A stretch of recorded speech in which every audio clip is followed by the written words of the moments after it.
Amici sportivi, vi avevamo promesso una puntata interamente dedicata allo schio per celebrare la cavalcata che ha portato la squadra giallorossa in eccellenza, promessa che manteniamo questa sera insieme a due graditissimi ospiti. Ennio Dalla Fina, il direttore sportivo dello schio, buonasera direttore. Buonasera Alex. E Alex Dall'Amico, il preparatore dei portieri dello schio. Buonasera Alex. Voi, grazie dell'invito. Allora direttore, entriamo subito nel vivo della trasmissione, del racconto di quella che passerà sicuramente alla storia come un'annata particolare, però un'annata che merita di essere celebrata. Qual è stato il momento più difficile della stagione dello schio, che ricordiamo ha chiuso il campionato di promozione al secondo posto alle spalle del Bassano, ma in virtù del nuovo format dei gironi previsto dalla federazione è stato ripescato per merito in eccellenza. Allora, il momento più difficile della stagione, direttore? Ma è facile ritrovare il momento più difficile perché ci colleghiamo all'infortunio di Simone Primucci, perché sicuramente l'infortunio di Simone ha un po' rotto quei meccanismi, quei equilibri che ci portavano così a giocare con semplicità anche con ottimi risultati. Alla fine del girone di andata avevamo un +4 sul Bassano che ci permetteva un futuro roseo ed eravamo molto ottimisti sull'esito positivo. Però questo infortunio ci ha penalizzati più di quello che si pensava, perché poi anche qualche problemino di Luca Munarini. Comunque è stato un momento difficile, poi lo stop e lì ci siamo arresi e la dea bendata ci ha portato in eccellenza. Direttore, vediamo il rovescio della medaglia, anche qual è stato magari il momento in cui in cuor tuo hai pensato, beh, questo è l'anno buono, ce la facciamo, forse proprio quando c'è stato l'allungo a +4? Beh, abbiamo fatto uno score di 9 risultati utili, cioè 9 vittorie, che non è semplice, quindi eravamo consapevoli, no, che la squadra c'era e poi quando si innesca quel meccanismo di mentalità vincente sembra la squadra imbattibile. Poi purtroppo la sosta, poi abbiamo iniziato bene il ritorno e poi ritorno sul dire che Primucci è stata È un po' la chiave di volta della stagione. È stata per noi una tegola che ci ha un po' rotto i ritmi, i meccanismi. Domanda che rivolgo un pochino a entrambi. Partiamo dal direttore che ci fa il punto di vista della dirigenza e poi ci spostiamo a parlare con Alex per dar voce, diciamo, al gruppo e all'anima dei giocatori. Direttore, quanto è stato difficile convivere in questi mesi con la sensazione quasi sicura, quasi la certezza di essere ripescati in eccellenza, però mancava appunto l'ufficialità. Tutti noi in primis abbiamo sempre dato lo schio come sicuro partecipante al campionato di eccellenza, però chiaramente mancava vederlo scritto nero su bianco. È arrivato da poco, diciamo, questo verdetto. Come è stata vissuta questa lunga attesa dalla dirigenza? Beh, allora, io personalmente la vivevo male, anche se il presidente, lui la prendeva in maniera diversa, anche perché lui continuava a dirmi, guarda, vabbè, se facciamo l'eccellenza meglio, se facciamo la promozione non è un problema. È che dopo 4 anni vissuti così, sempre dietro alla prima in classifica e non raggiungere l'obiettivo, per me professionalmente era molto penalizzante. Mi sembrava quasi avere una sorta di nuvola di fantosi sopra la testa che non mi permetteva di raggiungere questa agognata eccellenza. Però diciamo che ho sempre avuto l'incertezza, ma ho sempre lavorato pensando di poter fare la categoria superiore, l'eccellenza. E poi, vabbè, al 25 al 26 giugno abbiamo avuto l'ufficialità e la certezza di fare l'eccellenza e questa per me, dentro di me, è una gioia, una sensazione unica, che poi la manifestazione da parte degli amici, le congratulazioni sono state belle, però la soddisfazione più grande l'ho avuta dal presidente Despo Ortigara, che in un messaggio mi ha detto complimenti direttore. Ecco, comunque la soddisfazione. Beh, era un messaggio che aspettavi da un po' di anni, eh? Era un messaggio che aspettavo un po' di anni, anche perché insomma in altre situazioni, perché nel calcio ci vuole anche un pizzico di fortuna, in altre situazioni, in altre società ho avuto anche fortuna, oltre magari un pizzico innegabili di meriti. Però nel calcio ci vuole anche fortuna, quella che purtroppo a Schio non riusciva ad avere. Adesso affrontiamo un campionato importante, ritengo molto importante, e vogliamo viverlo un po' da protagonisti. E ti stai muovendo molto bene sul mercato, ma ci arriviamo dopo perché Alex, i giocatori, tu che hai un contatto diretto col gruppo, con lo staff tecnico, voi invece come avete metabolizzato la questo sensazione che al 99% ci fosse passaggio di categoria era netta. E io sono un po' quello del gruppo a cui piace fare i conti, mi piaceva vedere squadre che retrocederanno, mi piace un po' fare i conti, vedevo le composizioni dei gironi ed ero tranquillo sinceramente, in quarantena lì a fare i conti eccetera.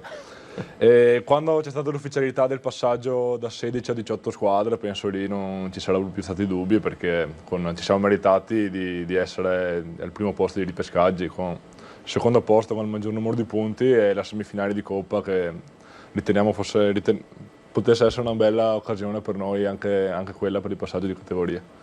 Sì, perché va ricordato che insomma, lo Schio aveva fatto strada anche in Coppa e si è interrotto il cammino proprio sul più bello. Alex, tu sei un ex portiere, hai giocato ad Arzignano, hai giocato a Vicenza, poi un problema cardiaco ti ha impedito di proseguire la tua attività agonistica, da un paio d'anni sei a Schio, possiamo dare intanto una notizia che la tua collaborazione con lo Schio proseguirà, perché so che sei corteggiato. Sì, ho avuto dei contatti proprio con il settore giovanile del Vicenza, una mia ex squadra di cui mi fa molto piacere, stiamo un po' valutando il da farsi. Come società affiliata del calcio Schio, comunque il mio rapporto di collaborazione con lo Schio continuerà, sono molto felice di questo, per la fiducia che hanno sempre riposto in me fin dal primo momento in cui ho iniziato a fare il preparatore, ho iniziato questo nuovo cammino. Beh, adesso quest'anno è arrivato Iari, sì, che insomma è un portiere con grande cui livello. Ho giocato anche contro, me lo ricordo, abbiamo fatto delle belle sfide e sono molto soddisfatto del suo acquisto e penso che possa essere anche per me di stimolo per accrescere la mia esperienza, e è un motivo di orgoglio riuscire a lavorare con un portiere, penso tra i più forti della categoria, tra i più forti della zona, insomma. Direttore, spostiamoci a parlare, lo abbiamo accennato prima, insomma, del lungo cammino di avvicinamento alla prossima stagione che dovrebbe partire fra la metà e la fine del mese di settembre. Ti stai muovendo tanto sul mercato, sono arrivati appunto Iari Bortignona, Kim Calgaro, Marco Bonaguro, Luca Ciscato, insomma lo Schio risponde presente, anche perché si profila un altro duello serrato con la rivale storica di quest'anno, con il Bassano, insomma. Quindi bilancio di questi primi giorni di mercato? Allora, naturalmente io ritengo ottimo perché, lo ritengo ottimo perché intanto giocatori, allora certi giocatori vengono chiamati top player, no, nelle nostre categorie, perché Sì. le società che vogliono far bene sono sempre i soliti nomi che girano, però ci sono altri giocatori di un profilo leggermente più basso, in cui, ma non come caratura tecnica o sportiva, no? Perché magari hanno meno nome, meno visibilità. Meno visibilità, ecco. Però sono giocatori che secondo me nella categoria di eccellenza, mi permetto di conoscere abbastanza bene, danno quella quantità oltre alla qualità che diventa determinante in certe situazioni. Quindi noi, essendo una squadra molto tecnica e ben gestita dal nostro mister dal punto di vista dei concetti calcistici, inserire giocatori, adesso faccio due nomi, come Bonaguro e lo stesso Ciscato, che comunque viene da situazioni di categoria importante, Serie D, eccellenza, Certo. poi negli ultimi anni anche per problemi di famiglia ha giocato in prima categoria, però questo qua merita ancora palcoscenici importanti, ecco. Quindi sono molto soddisfatto e non è ancora finita. Ci sveli qualcosina, almeno il reparto che andrà rinforzato, senza nomi, però almeno il reparto, dai.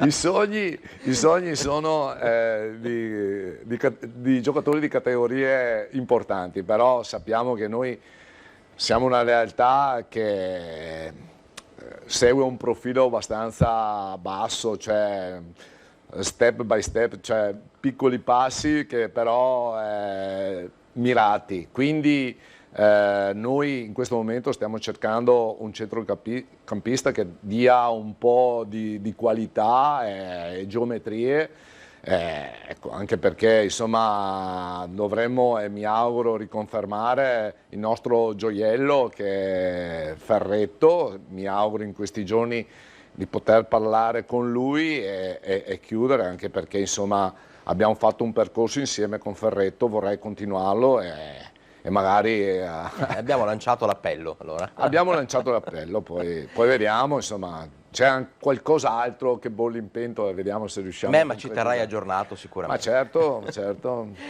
Direttore, invece, il giocatore che vorresti ma che sicuramente non arriverà a Schio, quindi non alimentiamo rumors di mercato, però un tuo pupillo, un tuo pallino fisso, chi può essere? Penso che sia conosciuta da tutti quale può essere il mio giocatore preferito. Era, perché un contatto l'avevo avuto, è Stefano Pozza. Stefano Pozza che per noi poteva rappresentare quel giocatore di carisma, di esperienza, che poteva darci un contributo importante alla nostra causa. Però è inarrivabile perché È comunque inarrivabile. ha già chiuso con altre società di categoria superiore, quindi ecco, quello era il nostro pallino. Alex, è prevista anche una festa, giusto per chiudere il cerchio e per dare merito ai ragazzi, ai giocatori di questa annata straordinaria. Raccontaci un pochino cosa bolle in pentola e le emozioni che prova il gruppo. Beh, diciamo che è un po' una domanda più da direttore. Allora, ve la rimbalzate. È stata organizzata una cena con tutti i ragazzi della squadra, lo staff e tutti, per il venerdì 17 luglio. È un giorno, una data in cui non festeggeremo. siete scaramantici, insomma. Oh no, io dopo molto. Penso sia il coronamento comunque di un progetto che andasse avanti da qualche anno e sia il giusto riconoscimento. Insomma, ce lo meritiamo, se lo merita la società per come ha lavorato, se lo meritano i ragazzi, lo staff e siamo molto felici. Il livello dei portieri in eccellenza, adesso spostiamoci, non parliamo di Iari perché lo conosciamo tutti, ma il livello dei portieri, Penso secondo che te... il livello di portieri in eccellenza rispetto alla promozione si alzi molto. Si alzi molto perché, diciamo, ci sono i portieri, tra virgolette, vecchi, cioè che non sono under. La Serie D è una categoria che molto spesso le squadre, essendoci 4 giovani, tendono a utilizzare il portiere under. Per cui questo fa sì che in eccellenza ci siano portieri di grande esperienza, di grande valore, che magari non riescono a trovare spazio in Serie D, trovano terreno fertile in eccellenza, per cui ci sono portieri interessanti. Sei d'accordo che a fine campionato il portiere è quello che porta 7-8 punti in più alla squadra? Assolutamente sì. Quindi determinante. Poi anche per il mio ruolo non potevi dire di no. Non potrei dire di no, ma penso che... E poi il calcio moderno è il ruolo del portiere è il ruolo più moderno, più evoluto, al quale si richiedono più compiti ormai. Non è più il portiere di una volta, per cui bisogna farsi trovare pronti. Direttore, abbiamo gli ultimi 20 secondi, una battuta flash. Dicevamo, si rinnova lo scontro con il Bassano nella prossima stagione. Facci una griglia di partenza di quelle che sono le squadre più pericolose. Bassano, io ci metto in automatico lo Schio, dimmi altri 2 nomi. Beh, adesso bisogna vedere anche il meccanismo delle retrocessioni, Certo. Però insomma è doveroso, se non viene ripescato il Montecchio, Montecchio sarà una squadra che sicuramente vorrà vivere questo campionato di eccellenza da protagonista, poi bisogna capire un attimino in che contesto veniamo messi, però penso che le squadre che retrocederanno dalla Serie D, Villafranca e Vigasi, Sicuramente sono quelle che hanno più peso. saranno le squadre che giocheranno per ritornare al più presto in Serie D. E allora salutiamo i nostri ospiti, salutiamo tutti i tifosi di Schio, ci rivedremo sicuramente più avanti con altre novità di mercato insieme al direttore sportivo. Grazie a tutti voi per essere stati in nostra compagnia, grazie al direttore Ennio Della Fina e ad Alex Dall'Amico. Grazie a voi. Grazie a voi. Grazie.